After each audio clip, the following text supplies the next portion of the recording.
مشاهدينا أهلا بكم من جديد إلى برنامج أنا المسلم. إذا نحن اليوم في ضيافة سفيرة هولندا إلى الجزائر فيلومان فان هافتن. Your Excellency, hello and welcome. Thank you for hosting us. Thank you very much for coming. Thank you very much. Before we start this interview, Your Excellency, I would love to invite you to watch this report and then we'll be right back. إذا مشاهدينا قبل أن نبدأ حوارنا مع سعادة سفيرة هولندا إلى الجزائر ندعوكم إلى مشاهدة هذا التقرير حول الإسلام والمسلمين في هولندا ولنا عودة.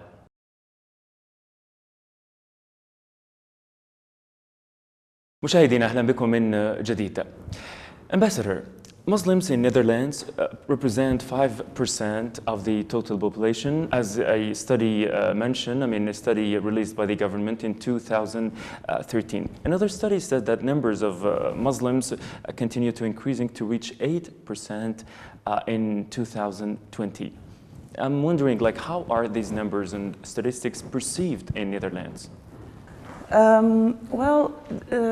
Yes, according to the last numbers of the Central Bureau for Statistics, we indeed have a Muslim population nowadays of about 5% of the total population of the Netherlands, which is 17 million.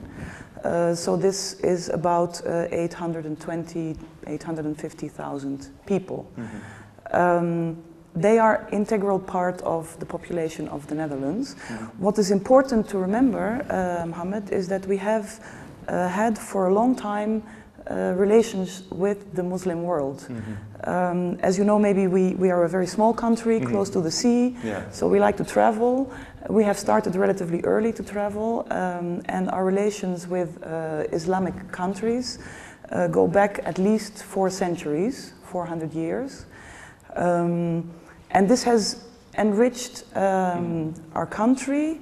We have the diversity of Netherlands. And also the diversity of the Netherlands, mm-hmm. yes.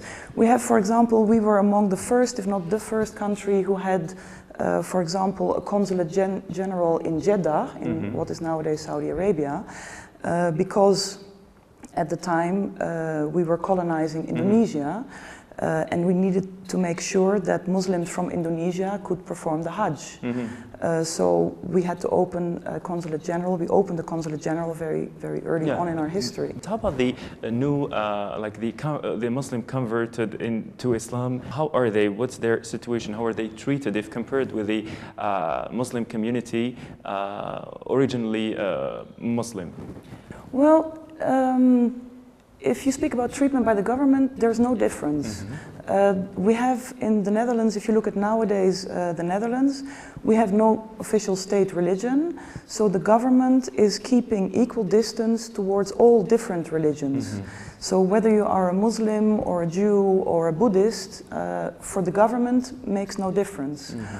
What is important is that the government regards religion as something which belongs to the individual person.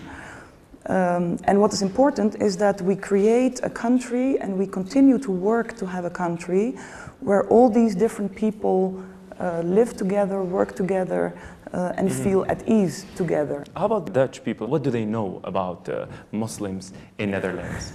That's a very good question. It depends, of course, very much. Like I said, we have these long diplomatic, historic relations with the Islamic world, with the Muslim world. This has led, for example, to the creation, also already about 400 years ago, of studies of Arabic language and of Islamic religion in one of our most famous universities, Leiden, mm-hmm. Which is a fantastic institution. They have, for example, a library with over 4,000 manuscripts mm-hmm. from the Muslim world, which are not, some of them are religious manuscripts, but a lot of them are also scientific ones about medicine, about plant studies, about the art of navigation mm-hmm. or the art of horse riding. And these are a beautiful collection, which incidentally I'm trying to organize a small exhibition in Algeria about, because I would like to share. You're going to try to cover it in the future, inshallah. That would be very nice. Talking about Muslims, Your Excellency, leads us to talk about 9/11, which maybe had many implications on the Muslim worldwide and on Muslim countries in particular. 9/11 contributed in spreading Islamophobia. And here I may ask you, like, how present is this phenomenon had been in Netherlands since then?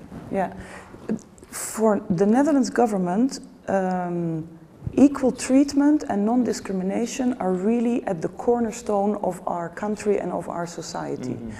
They are enshrined in the first article of the Dutch Constitution, and they are very important for us. One of the results of 9/11, but not only of 9/11, because also of a number of phenomena which have been produced afterwards, yes, is that unfortunately we see a rising feeling of insecurity among inter alia Muslims in the Netherlands. That is something that the government is worried about and that the government tries to work on very much, because some forces are trying to disintegrate our society. What we want is we want to make sure that those forces that reintegrate our society and that assemble our people rather than diversify them, that those forces get the upper hand and that they win. What's the strategy of this government for a better integration for Muslims there? Well, maybe I should start by saying that we don't make laws that are specifically targeted towards Muslims as a group.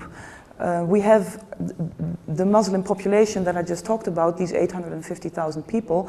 They come from all kinds of different backgrounds. They are consisting of a group of Moroccan origin, a group of Turkish origin, but also people from Afghanistan, people from Suriname, people from Iran, people from Iraq. And the government is trying to create a space where all these people live together and all these people can express themselves. So what we are trying to do is to make sure that racism and discrimination is combated as effectively as possible. Yeah. And this is something that the government works very hard on, but this is also something that communities themselves are involved in, because it is very important that communities themselves also play a role in this, and that their voices be heard, and that they cooperate with each other, and that they communicate with each other. But recently, Ambassador, Dutch coalition government decided a few weeks ago to prevent or ban wearing the veil or everything that covers face, Muslim faces in educational places, in public places, and so on. Do you think this move, which is waiting ratification by the Parliament and the National Council, is a positive step for a good integration, as you said, and for freedoms as well? Well, this new draft law, which is now indeed sent to the Council of State for judicial advice, restricts the wearing of anything that covers the face. So it's not only how should I put it? It's not a religious law. It is a law which is meant to, in a few very specific cases and circumstances, what the government has wanted to do is to ensure that in those places where people really need to communicate effectively in order to receive, for example, services, or in places where security may be at stake, that there people are prohibited from completely covering their face. So this means in educational places, it means in schools, it means in government buildings, and it means in public transport.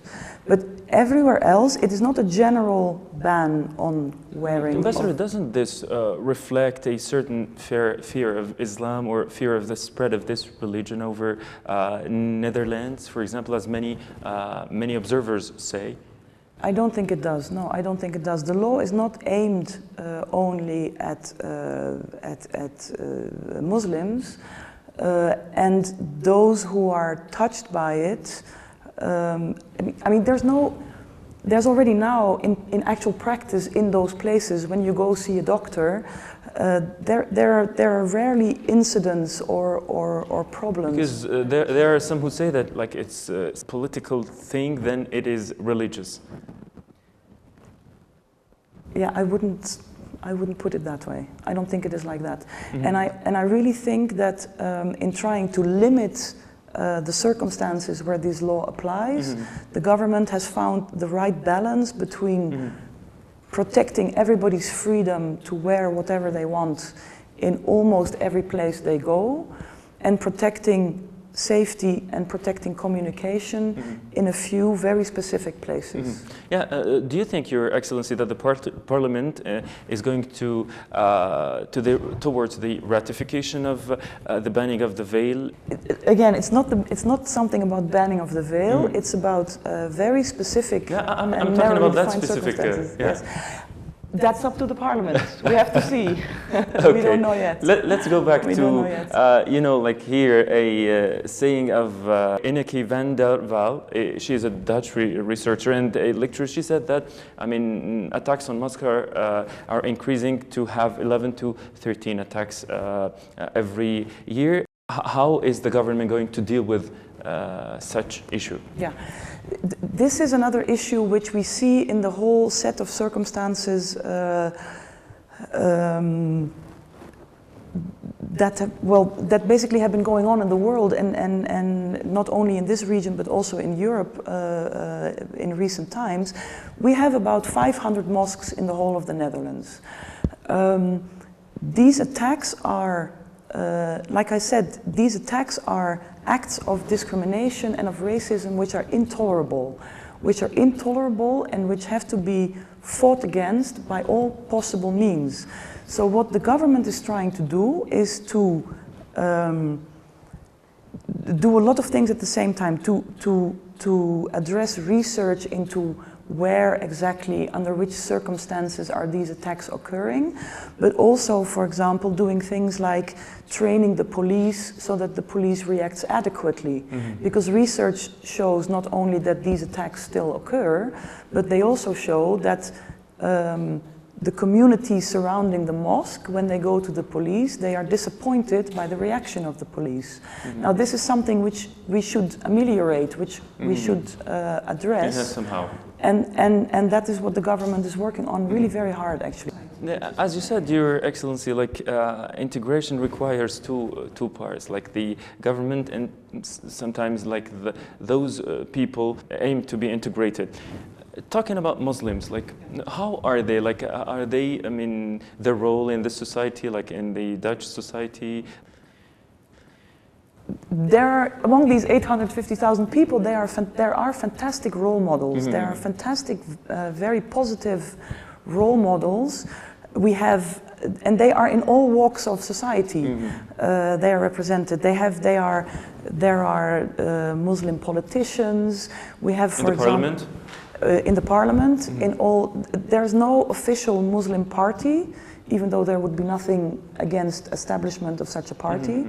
But right now we don't have one. But what we do have is Muslims represented in pretty much every political party that exists, from the left wing to the right wing. They have Muslims among their members, among their representatives in the Parliament. We have, for example, one of our famous role models is the mayor of Rotterdam, Mr. Ahmed Abu Taleb, who is a Muslim, but who is also running the biggest economic city that we have in our country. But we have also fantastic writers that are Muslims. We have one of my personal favorites is a Dutch writer who is called Kader Abdullah. He is originally from Iran. He came to the Netherlands as a young man. He writes novels in a Dutch language which is beautiful, fantastic, very unbelievably nice. And he's also contributing to the knowledge about Islam among Dutch people. And how about like the relation between the Muslim community and other communities from other religions? Oh, there are fantastic examples, especially now in the holy month of Ramadan. You will see in these 500 mosques many initiatives where the mosque will invite the surrounding community for iftar, or where people will talk about their religion. There are interreligious dialogues between different groups. Where Muslims meet Jews and they meet Buddhists and they meet Christians and they share experiences. And these also are things not only on the central governmental level but also on the decentralized level and the local community level, which are, in my perception, occurring increasingly. And this is a very positive sign. There are increasing initiatives which don't come from the government, but which come from the communities themselves, which is very fantastic. It's very positive. Meanwhile, Your Excellency, maybe this is going to be my last question in this purpose. Muslims in your country, in Europe, like, what do you think is the best way or the best solution to make them better integrated in their societies? That's a very good question. I